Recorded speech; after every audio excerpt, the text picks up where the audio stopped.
ಶ್ರೀರಸ್ತು ಶುಭಮಸ್ತು ಶ್ರೀರಸ್ತು ಶುಭಮಸ್ತು. ಮನೆಗೆ ಯಾರಾದರೂ ಬಂದರೆ ಸುಮ್ಮನೆ ಇರಲ್ಲ, ಏನಾದರೂ ಒಂದು ಕೊಂಕು. ಬಂದಿರೋರನ್ನ ವಿಚಾರಿಸ್ಬಿಟ್ಟು ಏನು ನಿನ್ನ ಪುರಾಣ? ನಾನು ಏನು ಮಾತಾಡಿದ್ರು ನಿಮಗೆ ತಪ್ಪೇ ಬಿಡಿ. ಏನು ಮಾಡೋದು, ತಿಳುವಳಿಕೆ ಇಲ್ದಿರೋ ಜನ ತಾನೇ ನಾವು. ಸರಿ, ಅದೇನು ವಿಚಾರಿಸ್ಕೋಬೇಕು ನೀವೇ ವಿಚಾರಿಸ್ಕೊಳ್ಳಿ. ನಿಮ್ಮ ಮಧ್ಯೆ ನಾನು ಯಾಕೆ? ಅನ್ಪೂರ್ಣಮ್ನವರೇ, ನಾನು ಒಳಗಡೆ ಇರ್ತೀನಿ, ಏನಾದರೂ ಬೇಕಾದರೆ ನನ್ನ ಕರೀರಿ.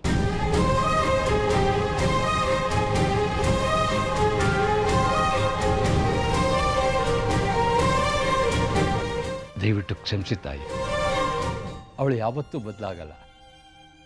ಅವಳು ಮನಸ್ಸನ್ನು ತುಂಬ ಬರೀ ಕೈಯೇ ತುಂಬಿದೆ. ಪರವಾಗಿಲ್ಲ ಬಿಡಿ, ನಾವು ಬಂದಿರೋದು ನಮ್ಮ ಸೊಸೆ ನೋಡೋಕ್ಕೆ, ಅವಳೇನೇ ನಮ್ಗೆ ಮುಖ್ಯ. ಜಾನ್ವಿ, ಕಲಾ ಇದು ನಿನ್ನ ಮಗು ಕೊಡೋಕ್ಕೆ ಅಂತ ಶಾಲು ತಾನೇ ಹೆಣೆದು ಕೊಟ್ಟು ಕಳಿಸಿದಾಳೆ, ತಗೋ. ಅಯ್ಯೋ, ಇನ್ನು ಮಗುನೇ ಹುಟ್ಟಿಲ್ಲ, ಈಗಲೇ ಇದೆಲ್ಲ ಯಾಕಜ್ಜಿ? ನಮ್ಮ ಮನೇಲಿ ಎಲ್ಲರೂ ಅಡ್ವಾನ್ಸ್ ಥಿಂಕಿಂಗು ಜಾನು. ನಿಂಗೆ ಇನ್ನೂ ಗೊತ್ತಿಲ್ಲ ನಮ್ಮ ಮನೇಲಿ ಏನೇನು ರೆಡಿ ಮಾಡಿದ್ದೀವಿ ಅಂತ. ಹೌದಾ? ಹಾಗಾದ್ರೆ ನೀವೇನ್ ತಂದಿದ್ದೀರೋ? ಅದಕ್ಕೆ ನೀನು ನಮ್ಮ ಮನೆಗೆ ಬರಬೇಕು, ಅವಾಗ ಗೊತ್ತಾಗತ್ತೆ. ಸರಿಯಾಗಿ ಹೇಳಿದ್ರಿ ಹೇಳಿ ಅಂದರೆ. ಸರಿ ಸರಿ, ಏನು ನಿಂತ ಇದ್ದೀರಾ? ಒಳಗೆ ಬನ್ನಿ. ಅಜ್ಜಿ, ನಿಮಗೆ ಕಾಫಿ ಮಾಡ್ಲಾ, ಟೀ ಮಾಡ್ಲಾ? ಈಗೇನು ಬೇಡ, ನೀನು ಬೇಗ ಹೋಗಿ ರೆಡಿ ಆಗು, ಹಾಸ್ಪಿಟ್ಲಿಗೆ ಹೋಗೋಣ. ಹಾಸ್ಪಿಟ್ಲಿಗಾ? ಯಾಕೆ? ಅಲ್ಲಮ್ಮ, ನಿನಗೀಗ 8 ತಿಂಗಳು, ಹಾಸ್ಪಿಟ್ಲಿಗೆ ಚೆಕಪ್ ಹೋಗಬೇಕು ಅನ್ನೋದು ಮರ್ತೋಯ್ತಾ? ಅಯ್ಯೋ ಹೌದಲ್ಲ ಅಜ್ಜಿ, 10 ನಿಮಿಷ ಕೊಡಿ, ರೆಡಿ ಆಗಿ ಬಂದ್ಬಿಡ್ತೀನಿ. ನಾನು ನಿಮಗೆ ಹೆಲ್ಪ್ ಮಾಡ್ತೀನಿ. ಇಲ್ಲ ರೀ, ಯಾರೆಷ್ಟು ಹೇಳಿದ್ರು ಅಷ್ಟೇ. ನಾನು ಇವಾಗ ಇವರ ಪರಿಸ್ಥಿತಿಯಲ್ಲಿ 1 ವಾರ ಅಲ್ಲ, 1 ದಿನ ಕೂಡ ಊರು ಬಿಟ್ಟು ಬರೋಕ್ಕಾಗಲ್ಲ. ಅವ್ರು ಹೇಳ್ಬಿಡಿ, ದಯವಿಟ್ಟು ಫೋರ್ಸ್ ಮಾಡಬೇಡಿ ಅಂತ. ಯಾರು ಫೋನು ಶ್ರೀ? ಏನಕ್ಕೆ ಫೋರ್ಸ್ ಮಾಡ್ತಿದ್ದಾರೆ? ಬಿಸ್ನೆಸ್ ಕಾಲೇಜನ್ನು ದಿನಕ್ಕೆ ಈ ಥರ 50 ಕಾಲ್ ಬರುತ್ತೆ. ನೀನು ತಲೆ ಕೆಡಿಸ್ಕೊಬೇಡ, ನೀನು ಹೋಗಿ ಬೇಗ ರೆಡಿ ಆಗು. ಸರಿ ಬಾಮ್ಮ.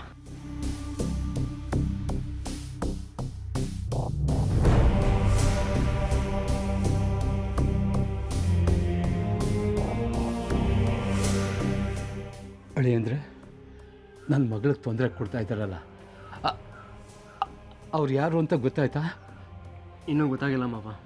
ಅವನು ಯಾರು, ಯಾಕೆ ಬರ್ತಾನೆ, ಯಾವಾಗ ಬರ್ತಾನೆ ಒಂದೂ ಗೊತ್ತಾಗ್ತಿಲ್ಲ. ಅದೇ ನನಗೆ ದೊಡ್ಡ ಟೆನ್ಷನ್ ಆಗಿಬಿಟ್ಟಿದೆ. ಅದರ ಮಧ್ಯೆ ಈ ಬಿಸ್ನೆಸ್ ಕಾಲ್ ಬೇರೆ.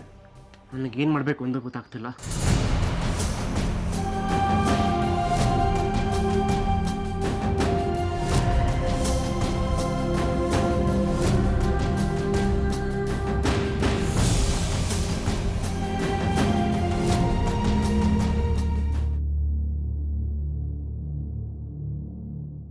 ಕೂತ್ಕೊಳ್ಳಿ, ನಿಧಾನ ಕೂತ್ಕೊಳ್ಳಿ ಸರ್, ಕೂತ್ಕೊಳ್ಳಿ ಅಮ್ಮ.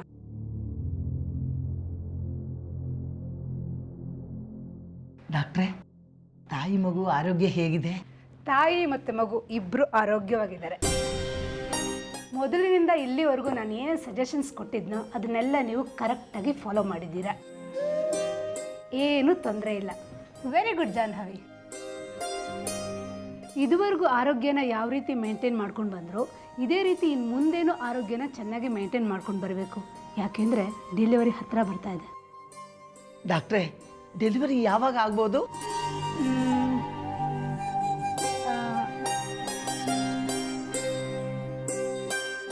ಈ ತಿಂಗಳು 26ಕ್ಕೆ.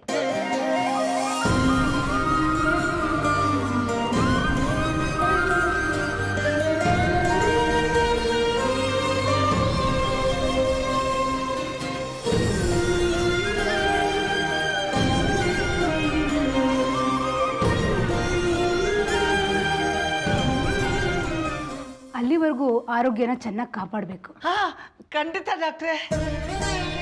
Thank you doctor, thank you so much. ನೀವು ಜಾನ್ವಿ ಬಗ್ಗೆ ತುಂಬಾ ಕೇರ್ ತೊಗೊಂಡಿದ್ದೀರಾ. ನಿಮ್ಮ ಹೆಲ್ಪ್ ಇಲ್ಲ ಅಂದಿದ್ರೆ ಜಾನ್ವಿ ಇವತ್ತು ಈ ಕಂಡೀಷನಲ್ಲಿ ಇರ್ತಿರ್ಲಿಲ್ಲ. ನನ್ನ ಪೇಷಂಟ್ ಬಗ್ಗೆ ನಾನು ಕಾಳಜಿ ವಹಿಸಬೇಕಾದದ್ದು ನನ್ನ ಕರ್ತವ್ಯ ಅಲ್ವಾ? ಅದಕ್ಕೆಲ್ಲ ಥ್ಯಾಂಕ್ಸ್ ಯಾಕೆ ಬಿಡಿ. ನಿಜ ಹೇಳಬೇಕು ಅಂತಂದರೆ, ನಾನು ಜಾಹ್ನವಿ ಬಗ್ಗೆ ಕಾಳಜಿ ವಹಿಸಿದ್ದಕ್ಕಿಂತ ನೀವೆಲ್ಲ ಜಾಹ್ನವಿ ಬಗ್ಗೆ, ಮಗು ಬಗ್ಗೆ ಕಾಳಜಿ ವಹಿಸಿದ್ರಿ ನೋಡಿ, ಅದು ಮುಖ್ಯ. ಈ ಮಗು ಬರೋದ್ರಿಂದ ನಿಮ್ಮ ನಿರೀಕ್ಷೆ ಎಲ್ಲ ಈಡೇರಲಿ, ನಿಮ್ಮ ಮನೆಯಲ್ಲಿ ಸಂತೋಷ ಇನ್ನಷ್ಟು ಹೆಚ್ಚಾಗಲಿ, ಇದೇ ನನಗೂ ಆಸೆ. Thank you doctor, thank you. ಈ ತಿಂಗಳು 26ಕ್ಕೆ ಅಪ್ಪ ಆಗ್ತಿದ್ದೇನೆ. ನೆನೆಸ್ಕೊಂಡ್ರೆ ಎಷ್ಟು ಎಕ್ಸೈಟ್ ಆಗ್ತಿದೆ. ಇನ್ನು ಆ ಮೂಮೆಂಟ್ ಹೇಗಿರುತ್ತೋ.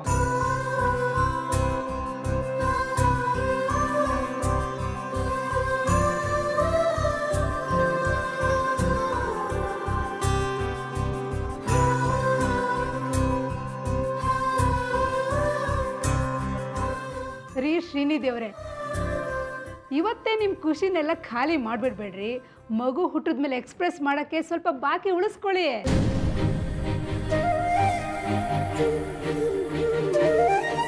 ಡಾಕ್ಟರ್, ಡೆಲಿವರಿ ಹಿಂದಿನ ದಿವಸನೇ ಜಾನ್ವಿನ ಕರ್ಕೊಂಡು ಬಂದು ಅಡ್ಮಿಟ್ ಮಾಡಿಬಿಡ್ತೀನಿ. ಒಂದು ಸ್ಪೆಷಲ್ ವಾರ್ಡು ರೆಡಿ ಮಾಡ್ಕೊಂಬಿಡಿ. ಹಾಗೆ ಆಗಲಿ. ಇವರನ್ನು ಸ್ವಲ್ಪ ಜಾಗ್ರತೆಯಾಗಿ ನೋಡ್ಕೊಳ್ಳಿ, ಮತ್ತು ಇವ್ರ ಹೆಲ್ತ್ ಬಗ್ಗೆ ನನಗೆ ಅಪ್ಡೇಟ್ ಮಾಡ್ತಾ ಇರಿ. Okay doctor. ಜಾನ್ವಿ ಹೊರಡೋಣ. ಬರ್ತೀನಿ ಡಾಕ್ಟರ್. ಹುಷಾರಬ್ಬ, ಮೆತ್ತಿಗೆ.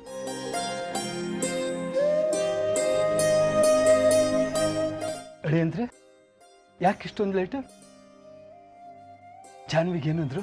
ಏನಿಲ್ಲ ಮಾವ, ಹಾಸ್ಪಿಟ್ಲಲ್ಲಿ ಪೇಷಂಟ್ಸ್ ಜಾಸ್ತಿ ಇದ್ರು, ಅದಕ್ಕೆ ಲೇಟ್ ಆಯಿತು ಅಷ್ಟೇ. ಅಷ್ಟೇನಾ? ಅಮ್ಮ, ಡಾಕ್ಟ್ರ್ ಏನಂದ್ರಮ್ಮ? ಸಮಸ್ಯೆ ಏನೂ ಇಲ್ಲ. ತಾಯಿ ಮಗು ಆರೋಗ್ಯವಾಗಿದ್ದಾರಂತೆ. ಈ 26ನೇ ತಾರೀಕು ಡೇಟ್ ಕೊಟ್ಬಿಟ್ಟಿದ್ದಾರೆ. ಇನ್ಮೇಲಿಂದ ನಾವೆಲ್ಲ ಎಚ್ಚರಿಕೆಯಿಂದ ಇರಬೇಕು. ಹೌದು ಹೌದು. ಜಾನ್ವಿ, ಟೈಮ್ ಸರಿಯಾಗಿ ಮಾತ್ರೆ ತಗೋಬೇಕು, ಹೊತ್ತಿಗೆ ಸರಿಯಾಗಿ ಊಟ ತಿಂಡಿ ಮಾಡಬೇಕು, ಹಣ್ಣು ಹಂಬಳ ಎಲ್ಲ ಜಾಸ್ತಿ ತಿನ್ನಬೇಕು. ಗೊತ್ತಾಯ್ತಾ? ಸರಿ ಅಜ್ಜಿ. ನಾವೇನು ಬರ್ತೀವಿ. ಅಮ್ಮ, ಊಟ ಮಾಡಿವ್ರಿ ರೀ. ಆ ಸುನಂದ ಎಲ್ಲ ಅಡುಗೆ ಮಾಡಿದ್ದಾಳೆ. ಸುನಂದ ಲೇ. ಇದೆಲ್ಲ ಜಾನ್ವಿ. ಅಜ್ಜಿ, ಅಪ್ಪ ಅಷ್ಟು ಹೇಳ್ತಿದ್ದಾರೆ, ಊಟ ಮಾಡ್ಕೊಂಡು ಹೋಗಿ. ನೀವಿಬ್ರು ಇಲ್ಲೇ ಇರಿ, ಟವಲ್ ತೊಗೊಂಡು ಬರ್ತೀನಿ, ಕೈ ಕಾಲು ತೊಳ್ಕೊಂಡು ಊಟಕ್ಕೆ ಹೋಗಿ.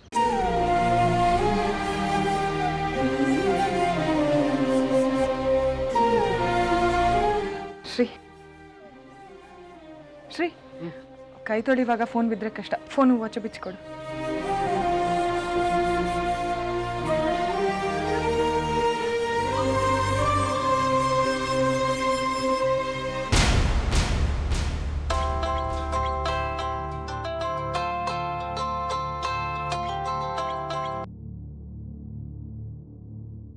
ಸರ್, ಚೆನ್ನೈಯಿಂದ ಫೋನ್ ಮಾಡಿದರು.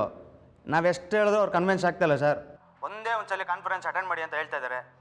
ನನಗೂ ಯಾಕೋ ಇದು ಒಳ್ಳೆ ಆಪರ್ಚುನಿಟಿ ಅಂತ ಅನ್ನಿಸ್ತಿದೆ. ನೋಡಿ, ನೀವು ಇನ್ನೊಂದ್ಸಲ ಯೋಚನೆ ಮಾಡಿ.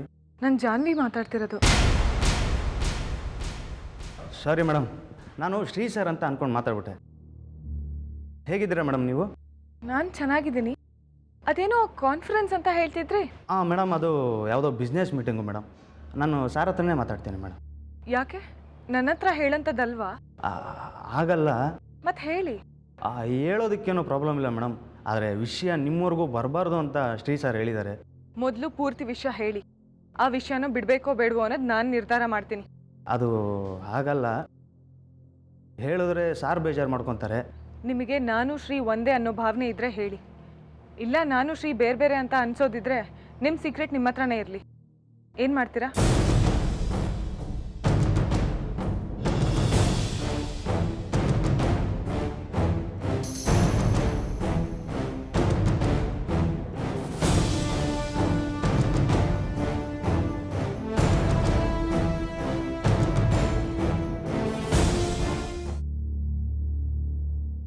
ನಿನ್ನ ಹತ್ರ ಒಂದು ವಿಷಯ ಮಾತಾಡಬೇಕು. ಏನು? ಯಾಕೆ ಹೀಗೆ ಮಾಡ್ತಿದೀಯಾ? ನಾನೇನು ಮಾಡಿದೆ? ನಿಮ್ಮ ಆಫೀಸಿಂದ ಫೋನ್ ಬಂದಿತ್ತು. ಆಫೀಸಿಂದನಾ? ಏನು ವಿಷಯ? ನನಗೆಲ್ಲ ವಿಷಯ ಗೊತ್ತಾಗಿದೆ ಶ್ರೀ.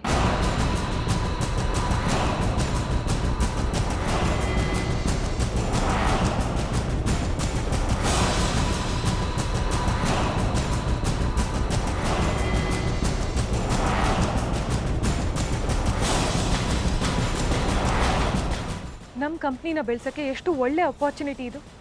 ಯಾಕೆ ಇದನ್ನು ಅವಾಯ್ಡ್ ಮಾಡ್ತಿದೀಯಾ? ಅಯ್ಯೋ, ಅದೆಲ್ಲ ಏನು ಇಂಪಾರ್ಟೆಂಟ್ ಅಲ್ಲ ಜಾನು.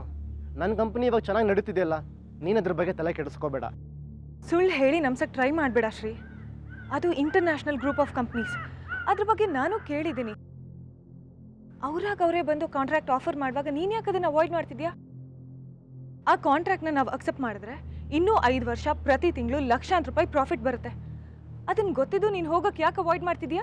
ನನಗೆ ಅದೆಲ್ಲ ಗೊತ್ತಿದೆ ಜಾನು. ನಾನು ಅಲ್ಲಿಗೆ ಹೋಗದೆ ಇರೋದಕ್ಕೆ ಬೇರೆ ಒಂದು ಮುಖ್ಯವಾದ ಕಾರಣನೇ ಇದೆ. ಏನದು ಮುಖ್ಯವಾದ ಕಾರಣ? ಅಯ್ಯೋ, ಏನೋ ಇರುತ್ತೆ ಬಿಡು. ಆದರೆ ಅದೇನು ವಿಷಯ ಅಂತ ನನಗೆ ಗೊತ್ತಾಗಬೇಕು.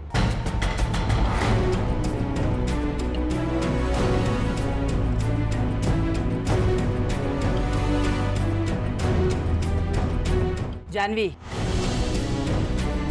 ನಿನಗೆ ಕಾರಣ ಗೊತ್ತಾಗಬೇಕು ಅಂದರೆ ನಾನು ಹೇಳ್ತೀನಿ. ಆದರೆ ಅದರಿಂದ ಇವನ್ ನಿರ್ಧಾರ ಬದಲಾಗುತ್ತೆ ಅಂತ ಹೇಳೋಕ್ಕಾಗಲ್ಲ. ಮೊದಲು ಕಾರಣ ಹೇಳಿ ಅಜ್ಜಿ. ನೀನು ಇವಾಗ ಯಾವ ಸ್ಥಿತಿನಲ್ಲಿ ಇದೆಯಾ ಅಂತ ಎಲ್ರಿಗೂ ಗೊತ್ತಿರೋದೆ. ಇನ್ನು ಸ್ವಲ್ಪ ದಿವಸದಲ್ಲಿ ಹೆರಿಗೆ ಬೇರೆ ಆಗ್ತಿದೆ. ಇಂಥ ಹೊತ್ತಿನಲ್ಲಿ ನಿನ್ನನ್ನು ವಾರಗಟ್ಟಲೆ ಬಿಟ್ಟು ಹೋಗೋದಕ್ಕೆ ಇವನು ಒಪ್ತಿಲ್ಲ. ಅದಕ್ಕೆ ಬೇಡ ಅಂತಿರೋದು.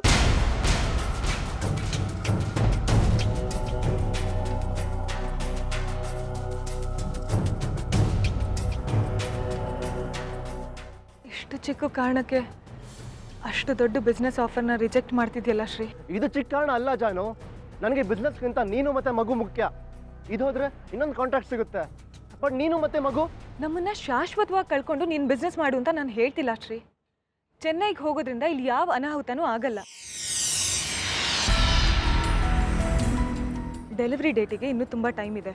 ನೀನು ಹೋಗ್ತಿರೋದು ಬರೀ 1 ವಾರಕ್ಕೆ. ಡೆಲಿವರಿ ಟೈಮಿಗೆ ನೀನು ವಾಪಸ್ ಬಂದ್ಬಿಡ್ತೀಯಾ? ಯಾಕೆ ಅಷ್ಟೊಂದು ಯೋಚನೆ ಮಾಡ್ತಿದ್ಯಾ? ಇಲ್ಲ ಜಾನು, ಇವಾಗಿರೋ ಪರಿಸ್ಥಿತಿಲಿ ನನಗೆ ನಿನ್ನ ಬಿಟ್ಟು ಹೋಗಿ ಆಗಲ್ಲ. 1 ಸೆಕೆಂಡ್ ಯೋಚನೆ ಮಾಡು ಶ್ರೀ. ಅನ್ನಪೂರ್ಣ ಫುಡ್ ಪ್ರಾಡಕ್ಟ್ಸ್ ಕಟ್ಟಕ್ಕೆ ಅಜ್ಜಿ ಎಷ್ಟು ಕಷ್ಟಪಟ್ಟಿದ್ದಾರೆ. ಅದನ್ನು ಹರಿ ಚಿಕ್ಕಪ್ಪನಿಂದ ವಾಪಸ್ ತಗೊಳಕ್ಕೆ ನೀನು ಎಷ್ಟು ಕಷ್ಟಪಟ್ಟಿದ್ಯಾ? ಇಷ್ಟೆಲ್ಲ ಮಾಡಿದ್ಯಾಕೆ? ಈ ಥರ ರೀಸನ್ ಹೇಳೋದಿಕ್ಕ? ಕಂಪ್ನಿನ ಒಂದು ಮಗು ಥರ ಬೆಳೆಸಿದ್ದೀರಾ. ಈಗ ಈ ಮಗು ಬರ್ತಿದೆ ಅಂತ ಆ ಮಗುನ ನೆಗ್ಲೆಕ್ಟ್ ಮಾಡೋದಾ ಶ್ರೀ?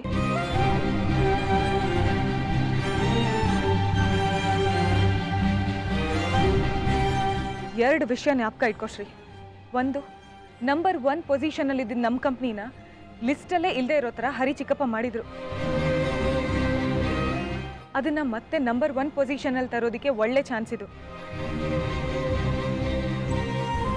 ಎರಡನೇದು, 100 ಫ್ಯಾಮಿಲಿಗಳು ನಮ್ಮ ಕಂಪ್ನಿನ ನಂಬ್ಕೊಂಡಿದೆ.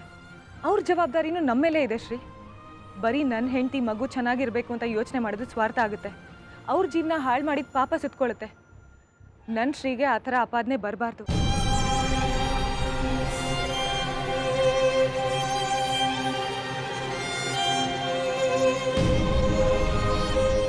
ಅದು ನನಗಿಷ್ಟ ಇಲ್ಲ. ಪ್ಲೀಸ್ ಯೋಚನೆ ಮಾಡು ಶ್ರೀ. ಜಾನ್ವಿ ಹೇಳೋದ್ರಲ್ಲೂ ಅರ್ಥ ಇದೆ ಶ್ರೀ. ಈ ಕಂಪನಿನಾಗ ಇಷ್ಟೆಲ್ಲ ಕಟ್ಟಿ ಬೆಳೆಸಿ ಅನುಭವ ಇದ್ರೂ ಕೂಡ ಜಾನ್ವಿ ಥರ ಯೋಚನೆ ಮಾಡೋಕ್ಕೆ ನನಗಾಗ್ತಿಲ್ಲ. ಜಾನ್ವಿ ತುಂಬ ಮುಂದಾಲೋಚನೆ ಇರೋಳು. ಅವಳಿಗೆ ಇಷ್ಟೆಲ್ಲ ಬಲವಾಗಿ ವಾದಿಸ್ತಿದ್ದಾಳೆ ಅಂದರೆ ಅದಕ್ಕೊಂದು ಅರ್ಥ ಇದೆ. ಹೌದು ಅಳಿಯಂದ್ರೆ, ನಿಮ್ಮ ಕಂಪ್ನಿ ಮೊದಲಿನ ಥರ ಆಗಬೇಕು ಅಂದರೆ, ಒಳ್ಳೆ ಹೆಸರು ಮಾಡಬೇಕು ಅಂದರೆ ಆ ದೇವರೇ ಈ ಅವಕಾಶ ಕೊಟ್ಟಿದ್ದಾನೆ. ದಯವಿಟ್ಟು ಅಳಿಯಂದ್ರೆ ಅದನ್ನು ಕಳ್ಕೋಬೇಡಿ. ನನ್ನ ಮಗಳ ಬಗ್ಗೆ ಯೋಚನೆ ಮಾಡಬೇಡಿ. ನಿಮ್ಮೆಲ್ಲರ ಪ್ರೀತಿ ಈ ಮಟ್ಟಕ್ಕಿರುವಾಗ ನನ್ನ ಮಗಳಿಗೆ ಮಗುಗೆ ಏನೂ ಆಗಲ್ಲ. ನೀವು ಬರೋವರೆಗೂ ನನ್ನ ಕಣ್ಣಲ್ಲಿ ಕಣ್ಣಿಟ್ಟು ಕಾಯ್ತೀನಿ.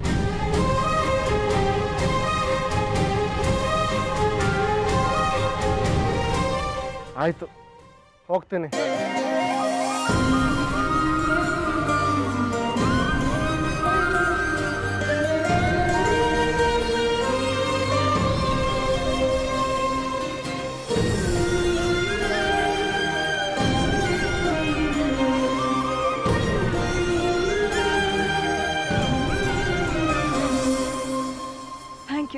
ಥ್ಯಾಂಕ್ ಯು ಸೋ ಮಚ್ ನನ್ನ ಮಾತಿಗೆ ಬೆಲೆ ಕೊಟ್ಟಿದ್ದಕ್ಕೆ. ನೀನು ಹೋಗಿದ್ದ ಕೆಲಸ 100% ಸಕ್ಸಸ್ ಆಗುತ್ತೆ. All the best Shri.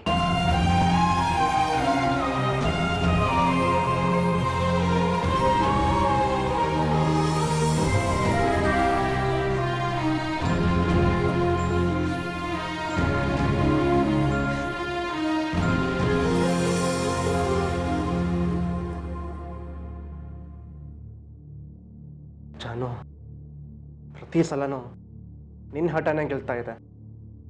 ಆದರೆ ಅದರಿಂದ ನೀನು ಎಂಥ ಆಪತ್ತೆ ಸಿಕ್ಕಾಕೊಳ್ತಿದೆ ಅನ್ನೋದು ನಿನ್ಗೆ ಅರ್ಥನೇ ಆಗ್ತಿಲ್ಲ. ಇದನ್ನೆಲ್ಲ ನಿನಗೆ ಹೇಗೆ ಹೇಳಲಿ?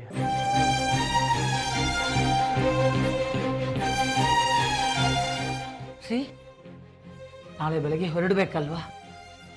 ಇಷ್ಟೊತ್ತಾದರೂ ಮಲಗದೆ ಏನು ನಿಂತ್ಕೊಂಡಿದೆಯಾ ಇಲ್ಲಿ?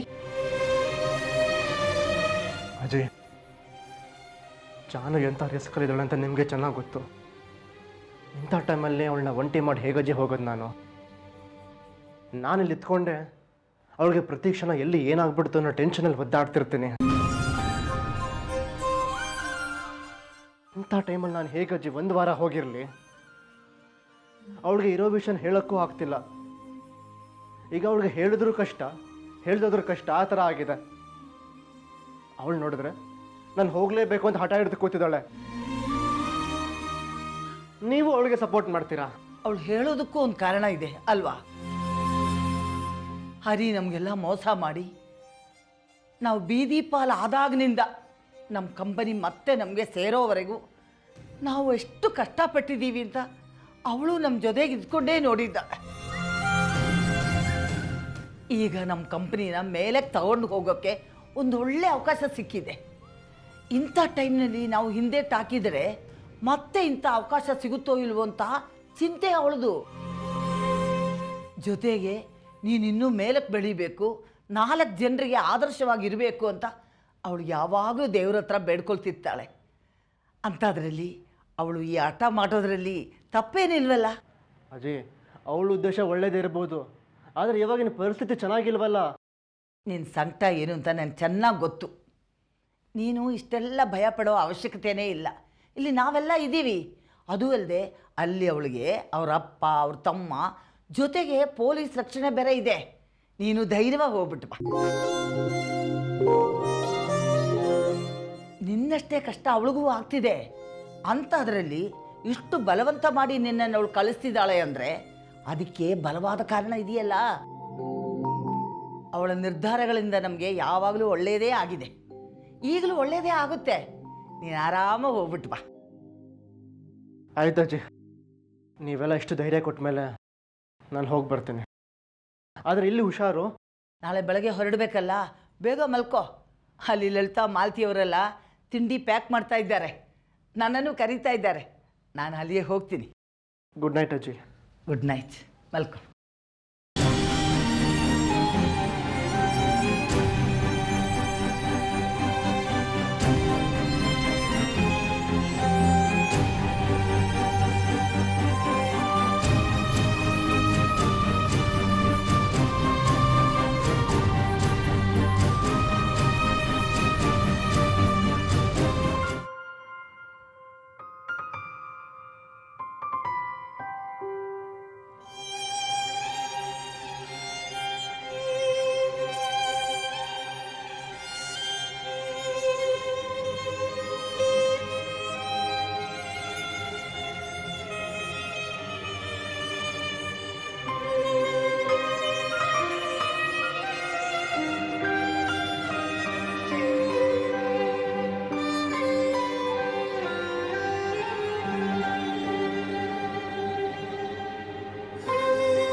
ಹೇಳು ಶ್ರೀ. ಜಾನು, ಇನ್ನೂ ಮಲಗಿಲ್ವಾ? ನಿದ್ದೆ ಬಂದಿಲ್ಲ. ನೀನು? ನನಗೂ ನಿದ್ದೆ ಬರ್ತಿಲ್ಲ. ನಾಳೆ ಚೆನ್ನೈಗೆ ಹೋಗ್ಬೇಕಲ್ವಾ, ಮತ್ತೆ ಯಾಕೆ ಇನ್ನೂ ಮಲಗಿಲ್ಲ? ಚೆನ್ನೈಗೆ ಹೋಗ್ಬೇಕಲ್ಲ ಅಂತಲೇ ನನಗೆ ನಿದ್ದೆ ಬರ್ತಿಲ್ಲ. ಆದರೆ ನೀನು ಹೋಗಲೇಬೇಕಲ್ವಾ ಶ್ರೀ? 1 ವಾರ ಜಾನು, ಅದು ನಿನ್ನ ಇಂಥ ಕಂಡೀಷನಲ್ಲಿ ಬಿಟ್ಟು ಹೋಗೋಕ್ಕೆ ನನಗೆ ಮನಸ್ಸೇ ಬರ್ತಿಲ್ಲ. ನನಗೂ ನಿನ್ನ ಬಿಟ್ಟಿರೋದು ಕಷ್ಟ ಶ್ರೀ. ಅದಕ್ಕೆ ನಾನು ಹೋಗಲ್ಲ ಅಂದಿದ್ದು, ಆದರೂ ನೀನೇ ಫೋರ್ಸ್ ಮಾಡಿ ಕಳಿಸ್ತಿದೀಯಾ. ನೀನು ಈಗಲೂ ಹೋಗಬೇಡ ಅಂತ ಒಂದು ಮಾತು ಹೇಳು, ನಾನು ಈಗಲೇ ಪ್ರೋಗ್ರಾಮ್ನ ಕ್ಯಾನ್ಸಲ್ ಮಾಡಿಸ್ತೀನಿ. ಬೇಡ ಶ್ರೀ, ಹಾಗೆ ಮಾಡೋದ್ರಿಂದ ನಮ್ಮ ಕನಸುಗಳನ್ನು ನಾವೇ ಸಮಾಧಿ ಮಾಡ್ದಂಗೆ ಆಗುತ್ತೆ. ಆದರೆ ಇವಾಗ ನನಗೆ ಎಲ್ಲಕ್ಕಿಂತ ಮುಖ್ಯ ನೀನು, ನಿನ್ನ ಹೋಟೆಲ್ ಬೆಳೀತಿರೋ ನಮ್ಮ ಮಗು. ನಿಮ್ಮಿಬ್ಬರನ್ನೇ ಬಿಟ್ಟು ಯಾವ ಧೈರ್ಯದ ಮೇಲೆ ಹೋಗಲಿ ಜಾನು? ಯೋಚನೆ ಮಾಡು ಶ್ರೀ. ಹರಿ ಚಿಕ್ಕಪ್ಪ ನಿನ್ನ ಮನೆಯಿಂದ ಆಚೆ ಹಾಕ್ದಾಗಿಂದ ಈ ಮಟ್ಟಕ್ಕೆ ಬೆಳೆಯಕ್ಕೆ ನೀನು ಎಷ್ಟು ಕಷ್ಟಪಟ್ಟಿದ್ದೀಯ ಅಂತ. ಆ ಕಷ್ಟಕ್ಕೆಲ್ಲ ಪ್ರತಿಫಲ ಸಿಗೋ ಟೈಮ್ ಇದು. ನಿನ್ನ ಚಾನ್ಸ್ ಮಿಸ್ ಮಾಡಿಕೊಂಡು ಎಲ್ರ ಕಣ್ಣಿಗೆ ಫೂಲ್ ಥರ ಕಾಣೋದು ನನಗಿಷ್ಟ ಇಲ್ಲ. ನನ್ನ ಶ್ರೀ ಎಲ್ರಿಗೂ ಇನ್ಸ್ಪಿರೇಷನ್ ಆಗಿರಬೇಕು ಅನ್ನೋದು ನನ್ನ ಆಸೆ. ನನ್ನ ಆಸೆ ನೆರವೇರಿಸ್ತೀಯ ಅಲ್ವಾ? ಖಂಡಿತ ಜಾನು, ನಿನಗೋಸ್ಕರ, ನೀನು ನನ್ನ ಮೇಲಿಟ್ಟಿರೋ ನಂಬಿಕೆಗೋಸ್ಕರ ನಾನು ನಡೆಸ್ಕೊಡ್ತೀನಿ. ನಾನು ಚೆನ್ನಾಗಿ ಹೋಗ್ತೀನಿ ಜಾನು. ಸಾಧ್ಯವಾದರೆ ಆದಷ್ಟು ಬೇಗ ಬರ್ತೀನಿ. ಆಯಿತು ಶ್ರೀ, ಆಲ್ ದಿ ಬೆಸ್ಟ್. ಬೆಳಗ್ಗೆ ಬೇಗ ಹೊರಡ್ಬೇಕಲ್ವಾ? ಮಲ್ಕೋ ಈಗ, ಬೆಳಗ್ಗೆ ಮಾತಾಡೋಣ. Okay, good night. Good night Shri.